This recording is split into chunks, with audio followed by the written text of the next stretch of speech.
નમસ્કાર વિદ્યાર્થી મિત્રો મિત્રો ગયા લેક્ચરમાં આપણે ગજ્યા સુબક માટે આવર્તકાળનું સૂત્ર મેળવ્યું t બરાબર 2 pi √i/mb. આજે આપણે એક બીજી થિયરી ભણવાની છે અને એ થિયરીનું નામ છે સોલેનોઇડ ગજ્યા સુબકની જેમ વર્તે છે તે સમજાવો. સોલેનોઇડ અને ગજ્યા સુબક વચ્ચે સામ્યતા છે પણ બંનેમાં ડિફરન્સ શું છે તો કે ગજ્યો સુબક છે એ પોતે સ્વતંત્ર રીતે ચુંબકીય ક્ષેત્ર ઉત્પન્ન કરે, જ્યારે સોલેનોઇડમાં શું થતું હતું તો કે સોલેનોઇડમાંથી તમારે વિદ્યુત પ્રવાહ પસાર કરવો પડે અને ત્યારબાદ ચુંબકીય ક્ષેત્ર ઉત્પન્ન થાય. પણ બંનેના ચુંબકીય ક્ષેત્રમાં સમાનતા છે. કઈ સમાનતા છે એ આપણે સૂત્ર દ્વારા સાબિત કરવાનું છે. તો તમને આવો પ્રશ્ન પૂછે કે સોલેનોઇડ અને ગજ્યા ચુંબક વચ્ચે સામ્યતા સમજાવો અથવા સોલેનોઇડ ગજ્યા ચુંબકની જેમ વર્તે સમજાવો, તો આ સૂત્ર દ્વારા તમારે એની સાબિતી આપવાની છે. તો હવે આગળ વધીએ. તો એના માટે પહેલા તમારે શું કરવું પડશે? સોલેનોઇડ ધ્યાનમાં લેવો પડશે. તો આપણે એક આ સોલેનોઇડ ધ્યાનમાં લઈએ. આકૃતિ ખાસ સમજજો, એના ઉપર આખી થિયરી છે. તો સોલેનોઇડ ની અંદર શું હોય તો કે એક નળાકાર હોય ને એના ઉપર તમે સુવાહકતારનું ગૂંચળું વીંટાળી દો. બરાબર, સુવાહકતારનું ગૂંચળું વીંટાળી દો એના આકારવાળું. અહીં આપણે સુવાહક તાર વીંટાળી દઈએ તો આ જે રચના બને એને આપણે શું કહીએ છીએ? સોલેનોઇડ કહીએ. આ સોલેનોઇડ ની જે લંબાઈ છે એને હું કહી દઉં યાર, જાગતા રહેજો. સોલેનોઇડ ની લંબાઈ કેટલી છે તો કે L. આ L લંબાઈમાં ટોટલ n આટા છે. સોલેનોઇડ માં આટાની સંખ્યા કેટલી ધ્યાનમાં લેવાની છે? આ સોલેનોઇડ ની અક્ષ થઈ જવાની. સોલેનોઇડ ના આડછેદ ની ત્રિજ્યા લઈ લઈએ આપણે E. તો હવે મારે કરવાનું શું છે? જેવો જ હું સોલેનોઇડ માંથી વિદ્યુત પ્રવાહ પસાર કરી, આ પરિમિત લંબાઈનો સોલેનોઇડ છે બરાબર, જેવો જ આમાંથી હું વિદ્યુત પ્રવાહ પસાર કરી તેની અંદર ચુંબકીય ક્ષેત્ર ઉત્પન્ન થાય. તો તમને પ્રશ્ન એવો કર્યો છે કે આ સોલેનોઇડ નું મધ્ય બિંદુ છે આવડું. આ મધ્ય બિંદુ થી એની અક્ષ ઉપર આપણે r અંતરે ચુંબકીય ક્ષેત્ર ગણવું છે. ધારો કે r અંતરે આવેલું P બિંદુ ધ્યાનમાં લ્યો. ક્યાંથી તો કે મધ્ય બિંદુ થી r અંતરે આવેલા બિંદુએ આ જે લંબાઈ હતી ટોટલ એને કીધું આપણે યાર. મધ્ય બિંદુ થી r અંતરે આવેલા બિંદુએ ચુંબકીય ક્ષેત્ર ગણવાનું છે. તો હવે આપણે એક કામ કરીશું, સોલેનોઇડ ની અંદર એક નાની એવી રિંગનો વિચાર કરીશું. કારણ કે આપણો આ જે આટા છે ને એ બધી રીંગો જ છે. એક રિંગને લીધે મળશે, બીજી રિંગને લીધે મળશે, ત્રીજી રિંગને લીધે ચુંબકીય ક્ષેત્ર મળશે. આવી બધી રિંગોને લીધે P બિંદુ પાસે ચુંબકીય ક્ષેત્ર હશે. પણ આ રિંગ છે એ નજીક છે એટલે એને લીધે સૌથી વધારે હશે. જેમ જેમ આમ જતા જાવ એને લીધે રિંગ દ્વારા મળતા ચુંબકીય ક્ષેત્રો ઘટતા જાય. બધી રિંગોના ચુંબકીય ક્ષેત્ર P બિંદુ પાસે સમાન હશે નહીં. તો આપણે અહીંયા સંકલન વાળી રીતનો ઉપયોગ કરી અને ચુંબકીય ક્ષેત્ર મેળવવાના છે. તો એના માટે શું કરશું તો કે રિંગની સપાટી ઉપર આપણે એક નાની એવી રિંગ ધ્યાનમાં લ્યો, dx જાડાઈ. અહીં હું એક dx જાડાઈની રિંગ ધ્યાનમાં લઉં. આવડું આ જે મધ્ય બિંદુ છે ને એનાથી x અંતર, મધ્ય બિંદુથી કેટલા અંતરે ધ્યાનમાં લેવાનું છે? x અંતરે. આપણે ચુંબકીય ક્ષેત્ર ક્યાંથી ગણવાનું છે તો કે મધ્ય બિંદુથી r અંતરે આવેલા બિંદુએ. અને રિંગ ક્યાંથી ધ્યાનમાં લીધેલી છે આપણે તો કે મધ્ય બિંદુથી x જેટલા અંતરે. હવે આ રિંગ છે ને એની જાડાઈને હું કીધું dx. આવી રિંગ હશે dx જાડાઈની અને આમાં આટાની સંખ્યા હું કીધું dl. બરાબર. હવે આ મધ્ય બિંદુ છે એનું અહીંથી અહીં સુધીનું અંતર છે એ હું કીધું l/2. બરાબર ને, આખી લંબાઈ l હોય તો એટલી અંતર શું છે? l/2. તો આ બાજુનું અંતર શું છે? l/2. આને પ્લસ l/2 કહેતો હતો, આને તમે માઇનસ l/2 કહી શકો. બરાબર, ઓકે હાલો. હવે તમને ખબર છે મધ્ય બિંદુ થી જો અહીંથી અહીં સુધીનું અંતર x હોય તો આ અંતર કેટલું થાય? ખાસ મેં પહેલા કીધું આકૃતિ બહુ અગત્યની છે. મધ્ય બિંદુ થી જો આ અંતર x હોય તો આ રિંગ થી P બિંદુનું અંતર કેટલું થાય? તો તમને ખબર પડશે ટોટલ અંતર r છે, એમાંથી આ x બાદ કરી નાખો તો આ અંતર મળી જાય. r માંથી તમે આ x બાદ કરો તો આ અંતર મળે કે નહીં? તો આ અંતર કેટલું હોય તો કે r - x હું થોડાક પ્રશ્ન પૂછી લઉં એટલે તમને ક્લિયર થાય કે મધ્ય બિંદુથી આપણે જે dx જાડાઈની રિંગ વિચારી એ રિંગનું અંતર કેટલું છે તો કે સ્મોલ x. રિંગનું p બિંદુથી અંતર કેટલું છે તો કે r - x. p બિંદુનું મધ્ય બિંદુથી અંતર કેટલું છે r. આટલું યાદ રહે તો વાંધો આવે નહીં. તો પહેલા શું કરીએ આપણે આ dx જાડાઈની રિંગને લીધે p બિંદુએ ચુંબકીય ક્ષેત્ર કેટલું હોય ને એ ગણી નાખીએ. તો લખીએ એક વાક્ય લખી નાખીએ આકૃતિમાં દર્શાવ્યા પ્રમાણે. આકૃતિમાં દર્શાવ્યા પ્રમાણે L લંબાઈના અને n આટાવાળા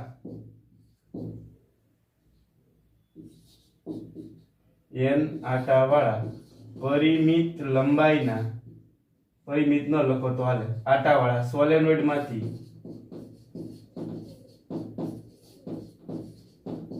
I જેટલો વિદ્યુત પ્રવાહ પસાર થાય.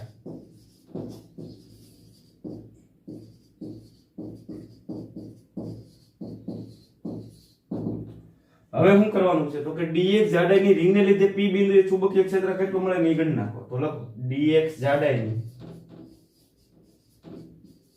રિંગને લીધે p બિંદુએ ચુંબકીય ક્ષેત્ર, તો ઈ ચુંબકીય ક્ષેત્રને હું કીધું b db. પહેલા તમે એવું વિચારો ખાલી રિંગને લીધે કેટલું ચુંબકીય ક્ષેત્ર મળે. આ રિંગની અક્ષ થઈ ગઈ, આ એક વર્તુળાકાર રિંગ છે અને રિંગના અક્ષથી x અંતરે જો તમને ચુંબકીય ક્ષેત્ર ગણવાનું કીધું હોય તો કેટલું હોય તો કે μ0 n I a સ્ક્વેર છેદમાં 2x² + s² રેઝ ટુ 3/2. આપણે ભણી ગયા બરાબર ને ચોથા ચેપ્ટરમાં કે આ રિંગનું કેન્દ્ર છે એનાથી x અંતરે ચુંબકીય ક્ષેત્ર કેટલું હોય એની અક્ષ ઉપર કેન્દ્રથી x અંતરે કેટલું હોય તો આપણે સૂત્ર ભણી ગયા μ0 n I a² છેદમાં 2x² + s² રેઝ ટુ 3/2. પણ હવે તમે એ વિચારો કે રિંગની અંદર આપણે જે રિંગ વિચારીએ એમાં આટાની સંખ્યા કેટલા છે dn. રિંગ દ્વારા મળતું ચુંબકીય ક્ષેત્ર એ db કહેશું આપણે, સૂક્ષ્મ રિંગ છે બરાબર. એમાં આટા n નથી, કેટલા છે આટા dn, એટલે અહીં n ની જગ્યાએ આવી જશે dn. એની ત્રિજ્યા તો s છે, એમાંથી પસાર થતો પ્રવાહ I છે. હવે x એટલે રિંગના કેન્દ્રથી p બિંદુનું અંતર. હવે રિંગના કેન્દ્રથી p બિંદુનું અંતર તમને કેટલું દેખાય ખબર પડે છે? આવડું આ અંતર. ઈ અંતર કેટલું છે r - x. તો અહીંયા તમને ખબર પડે x ની જગ્યાએ તમારે શું લેવું પડશે r - x નો વર્ગ. તો આ આપણે કંઈક આ રીતે લખશું, અહીંયા 2 તો હતા જ તે, x ની જગ્યાએ શું લખવાનું છે r - x નો વર્ગ પ્લસ અહીંયા શું આવે છે a² રેઝ ટુ 3/2. અહીંયા આપણે x નો સ્ક્વેર લખ્યો હતો ને એના બદલે શું આવશે r - x નો square plus a raise to 3/2. તો અહીં સુધીનું ચિત્ર ક્લિયર થયું. હવે તમને ખબર છે કે આપણે જે અક્ષ ઉપર જે બિંદુ ધાર્યું ને એ ખૂબ દૂર છે, અને ખૂબ દૂર હોય એટલે r ખૂબ વધારે હોય. r કેવો હશે ખૂબ વધારે, એટલે એનો મતલબ કે જે આપણે આપણો a અને આ x ધાર્યો છે એની સાપેક્ષમાં r અંતર ખૂબ વધારે હશે. r છે એ x અને a કરતા કેવું હશે ખૂબ વધારે હશે. એટલે આવું લખી શકો કે r is much greater than x અને r is much greater than a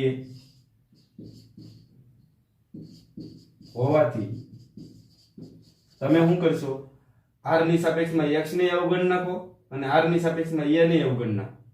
તો તમે આને ગાયબ કરી દો, આને ગાયબ કરી દો, તો રહેશે હું x ને ગાયબ કરો એટલે અહીં r નો સ્ક્વેર રહેશે ને a ને ગાયબ કરી નાખો એટલે અહીં છેદમાં રહેશે r નો સ્ક્વેર. x જતો રહ્યો એટલે r નો સ્ક્વેર રહેવાનો, i જતો રહ્યો એટલે અહીં r નો સ્ક્વેર રહેશે. તમને ખબર પડશે વર્ગ ને વર્ગમૂળ કેન્સલ થાય એટલે ફાઇનલી શું થઈ જશે r નો ઘન. એટલે હું ડાયરેક્ટ લખું db બરાબર શું થાય મને લખાવશો તો કે μ0 I a² ઇન્ટુ dn છેદમાં 2 ના 2. આ ગાયબ થઈ ગયા, આ ગાયબ થઈ ગયા, પણ અહીંયા શું છે r નો સ્ક્વેર, વર્ગ ને વર્ગમૂળ કેન્સલ થયું એટલે r નો ઘન થઈ જશે એટલે 2r નો ઘન. સમીકરણ નંબર આપી જોઈએ. ઓકે, અહીંયા સુધીનું ચિત્ર ક્લિયર. હવે તમને ખબર છે કે સોલેનોઇડ ની L લંબાઈમાં કેટલા આટા છે તો કે કેપિટલ N. તો એકમ લંબાઈ દીઠ આટાની સંખ્યા ગણતા આવડે. N ઇઝ ઇક્વલ ટુ શું થાય કે N ના છેદમાં L, અને આ બાજુ લઈ જાવ તો N ઇઝ ઇક્વલ ટુ શું આવશે N ઇન્ટુ L. હવે L લંબાઈ હોય તો N આટા હોય, તો આપણી પાસે લંબાઈ કેટલી છે રિંગમાં dx લંબાઈ. તો dx લંબાઈ L ની જગ્યાએ લખી નાખો dx, તો dx લંબાઈમાં કેટલા આટા છે તો કે dn. L લંબાઈમાં n આટા હોય તો તમને ખબર પડશે dx લંબાઈમાં કેટલા આટા છે dn. તો L ની જગ્યાએ તમે dx લખો અને n ની જગ્યાએ શું લખો dn. તો ડાયરેક્ટ લખશું આપણે, પરંતુ dn is equal to શું છે આપણી પાસે તો કે n dx.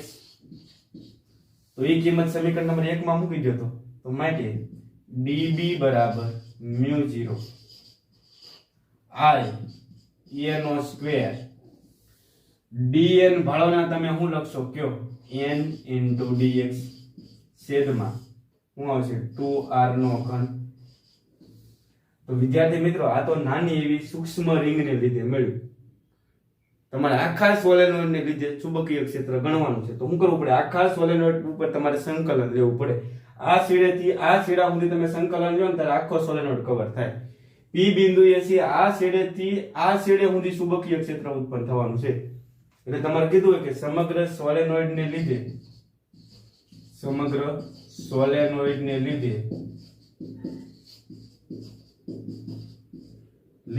ચુંબકીય ક્ષેત્ર ગણવું હોય તો તમે શું કરશો, આના ઉપર સંકલન લઈ લેશો. ઇન્ટિગ્રેશન db, આ બાજુ સંકલન લઈ તો આ બાજુ લેવું પડે. તો શું આવશે μ0 I a square n dx છેદમાં 2r નો ઘન. હવે તમને ખબર છે સંકલન અને વિકલન તો જવાના જ કે નહીં, એટલે આ રહેશે b. તો આ b હું બતાવું તમને સમગ્ર સોલેનોઇડ ને લીધે ચુંબકીય ક્ષેત્ર. હવે તમારે અહીં લિમિટ મૂકવી પડશે.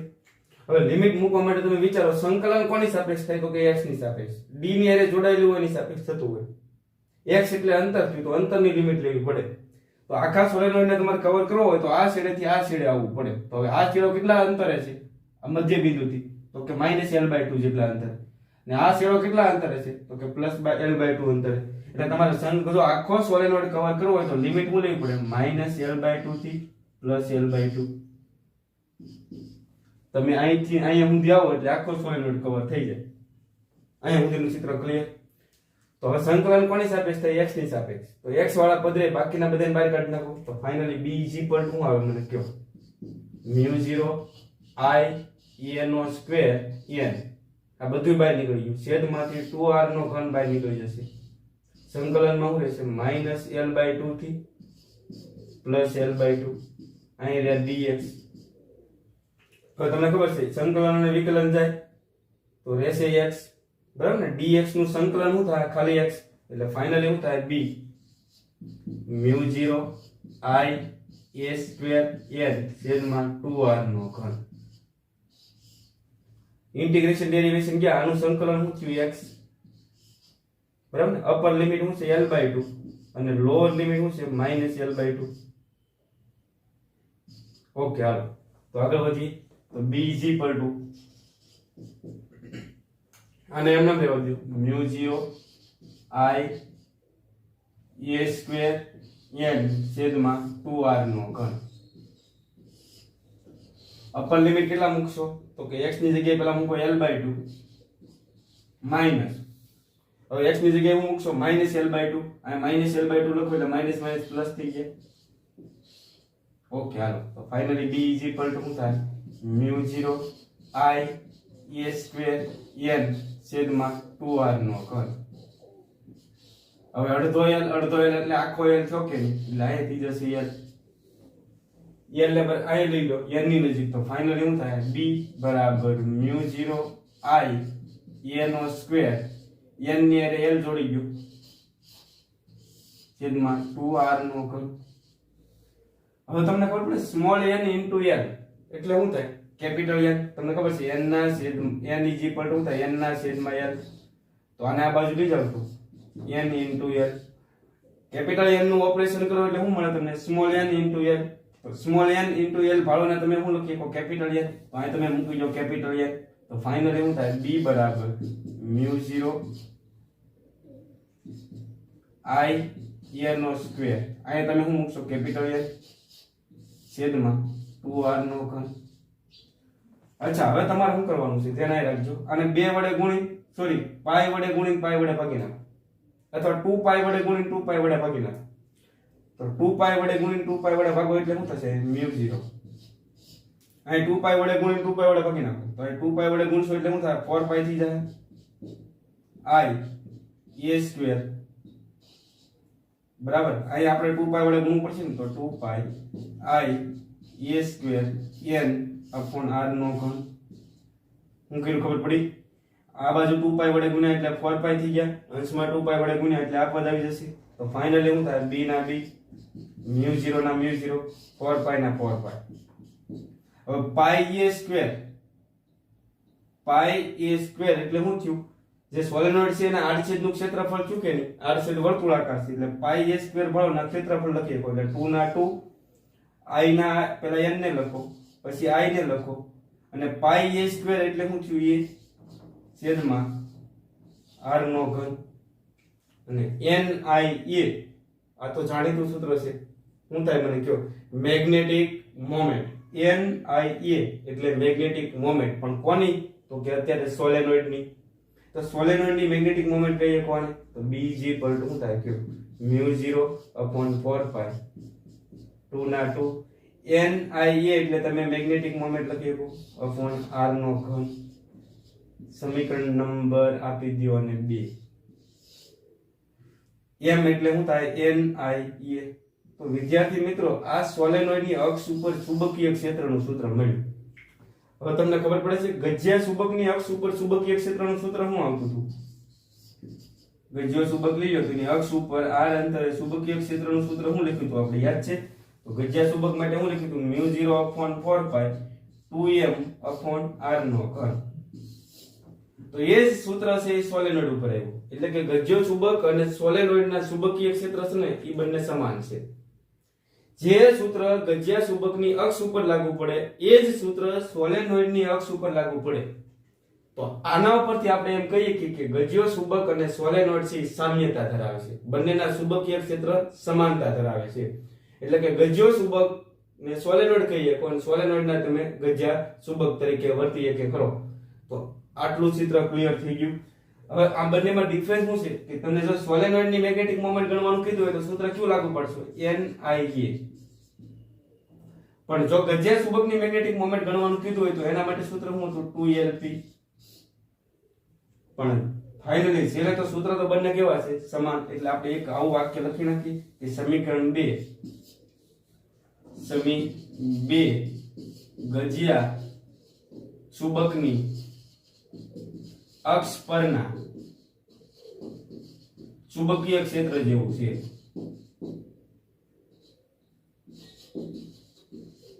તેથી કહી શકાય કે સોલેનોઇડ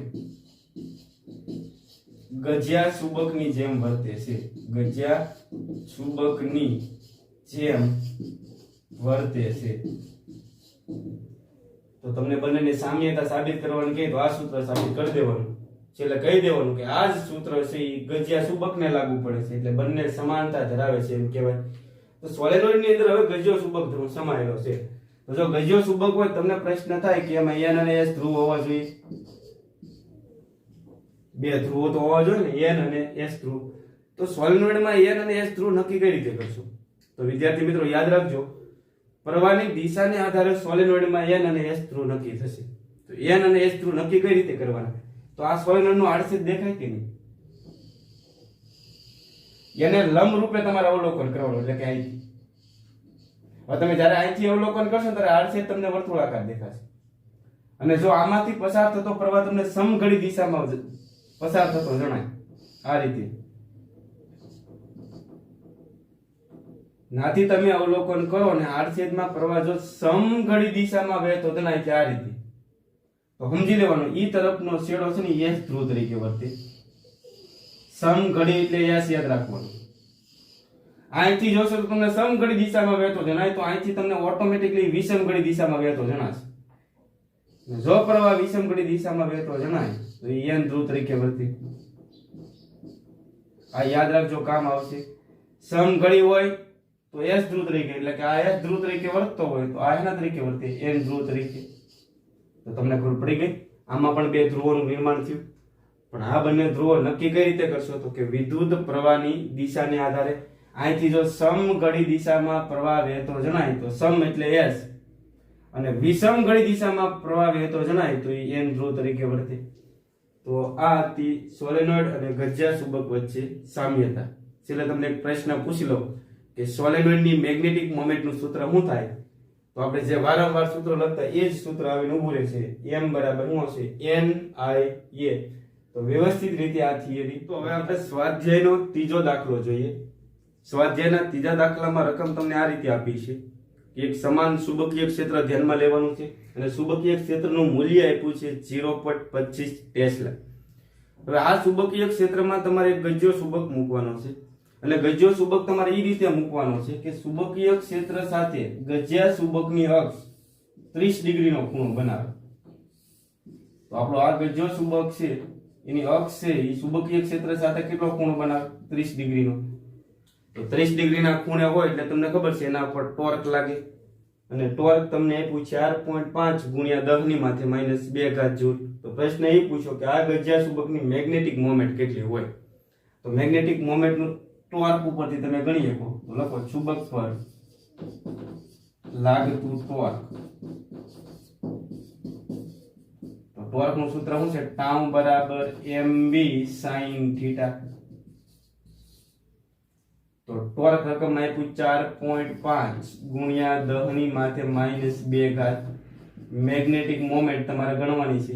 મેગ્નેટિક ફિલ્ડ એટલે કે ચુંબકીય ક્ષેત્ર આપ્યું 0.25 અને sin થીટા બરાબર કેટલા મૂકશો? 30. તો ફાઇનલી m બરાબર અથવા 4.5 ગુણ્યા 10 ની માથે -2 ઘાત. m ના m 0.25 ના 0.25 અને sin 30 ની કિંમત થાય 1/2. તો m ને સૂત્રનો કરતા બનાવી નાખો તો ફાઇનલી શું થાય? 4.5 ગુણ્યા 10 ની માથે -2 ઘાત ગુણ્યા આ બે c અંશમાં જતા રહેશે અને 0.25 એ છેદમાં આવશે. હવે આ બધાનો હિસાબ કરશો એટલે જવાબ આવશે તમારે 0.36. મેગ્નેટિક મોમેન્ટના બે એકમ છે કે એમ્પિયર ઇન્ટુ મીટર સ્ક્વેર, અથવા બીજો એકમ છે જૂલ પર ટેસ્લા. યાના આપણે તમે મેળવી શકો. m નો એકમ મેળવવો હોય તો ટોર્ક નો એકમ શું થાય? જૂલ. ટોર્ક નો એકમ શું થાય? જૂલ. મેગ્નેટિક મોમેન્ટ નો એકમ તમારે ગણવાનો છે. ચુંબકીય ક્ષેત્રનો એકમ શું થાય? ટેસ્લા. sin થીટા ને કાંઈ એકમ ન હોય. થીટા હોત તો રેડિયન હોત, પણ sin થીટા ને કાંઈ એકમ હશે નહીં. એટલે મેગ્નેટિક મોમેન્ટ નો એકમ બીજો શું થાય? જૂલ પ્રતિ ટેસ્લા. એટલે હું અહીં એકમ લખું છું જૂલ પ્રતિ ટેસ્લા. મેગ્નેટિક મોમેન્ટના બે એકમ એમ્પિયર ઇન્ટુ મીટર સ્ક્વેર અથવા જૂલ પ્રતિ ટેસ્લા. તો આ સ્વાધ્યાયનો ત્રીજો દાખલો હતો. એની પછી સ્વાધ્યાયનો પાંચમો દાખલો જોવાનો છે કે તમારે એમાં એક સોલેનોઇડ ધ્યાનમાં લેવાનો.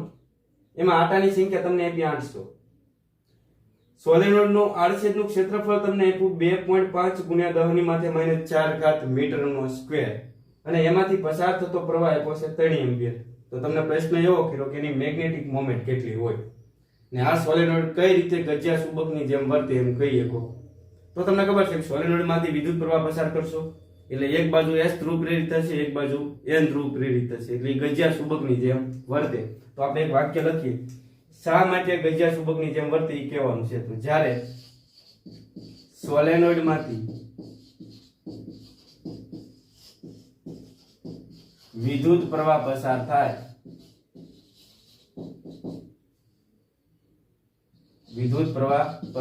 થાય, ત્યારે તેના બંને છેડે ચુંબકીય ધ્રુવો